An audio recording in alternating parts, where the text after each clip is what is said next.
Great Wednesday evening, February 24th, 2021. To God be the glory for the close of yet another beautiful day. Hope you had a wonderful midweek hump day. Yes. And that reminds me of the hill. So we're at the top of the hill, and then from here, we're going bottom Thursday, Friday, Saturday, Lord willing. But we're at the peak, and that's why we call it the hump.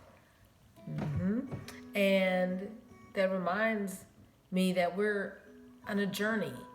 Like I said, the Lord prepared me last week, and He said, Michelle, as much as possible, you walk to work. This is a journey. This is a time where I could speak to you and you could solve problems while you're walking.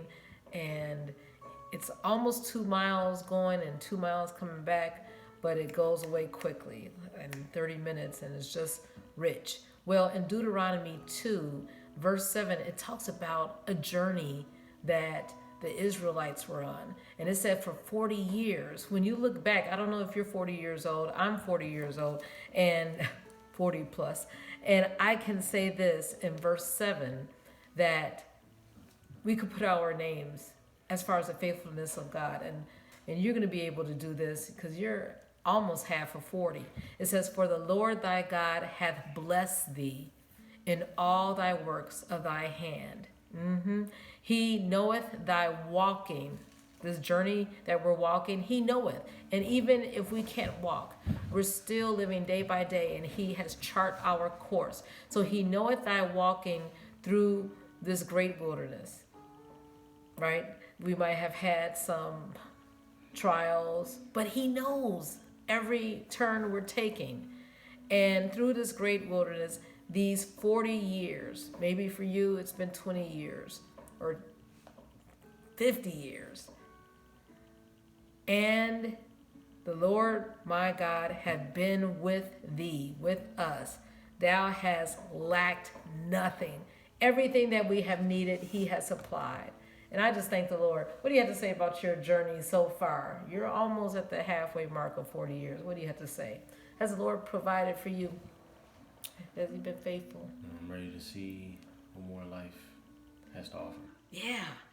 Well, keep on living and keep on acknowledging Him, and He's going to do great things. So this is what the Lord put in my spirit, because we can just look up and life has passed us by, and we can just be spectators in life and watch other people walk in their journey.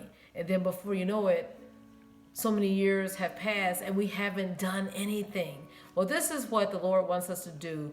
Verse 24, rise up, get up. Sometimes I say, get up or wake up. I'm awake, but you're not up. Rise up physically and take your journey. Do not waste any more time and dawdle. And that has something to do with the last few verses of Proverbs 24. We would have gone over that, because when we do not rise up and take our journey, then before you know it, we are like the person who went by the field of the slothful and by the vineyard of the man void of understanding. And lo, it was grown over with thorns and nettles, and have covered the face thereof, and the stone wall thereof was broken down. It looked crazy. It was untended to. And we don't want our life to be like that, where it's in shambles.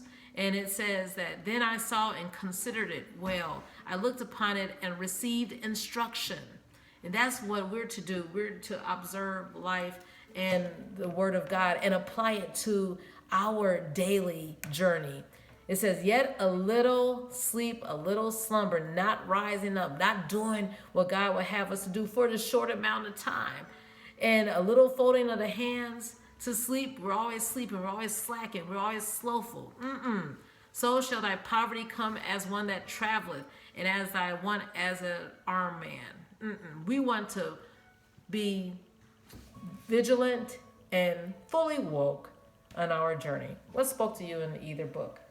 That part in Proverbs. Oh, let's hear it. Because made me think about, like Like if you walking past somebody's house and the grass isn't cut, like the landscaping is all sorts of whack, you probably gonna think that either nobody lives there or like it's an old person that lived there, and that's like kind of bogus. Especially if you're like an able-bodied person. The same goes for like an unkept room or like a kitchen with unclean dishes. So like that was just a good thing to see and to keep me on focus and like keep me tidy. So because I have my capability right now. Right. While we have ability, while we have the time to do it, let's do it. And another version says, I pass by a lazy person's field. Listen, that's for all of us, because the flesh want to chill. The vineyard belonging to a person without sense. I saw that it was all overgrown with thistles. The ground was covered with weeds, and the stone fence was torn down. When I observed this, I took it to heart. I saw it and learned my lesson. Just a little sleep, slumber, just a little nap, then poverty will come like a drifter and your need come like a bandit. Nope, the Lord has been faithful to us. He has blessed us for all these years in our journey, and he's going to continue to bless us. Look, we have a long way. It'll still seem short.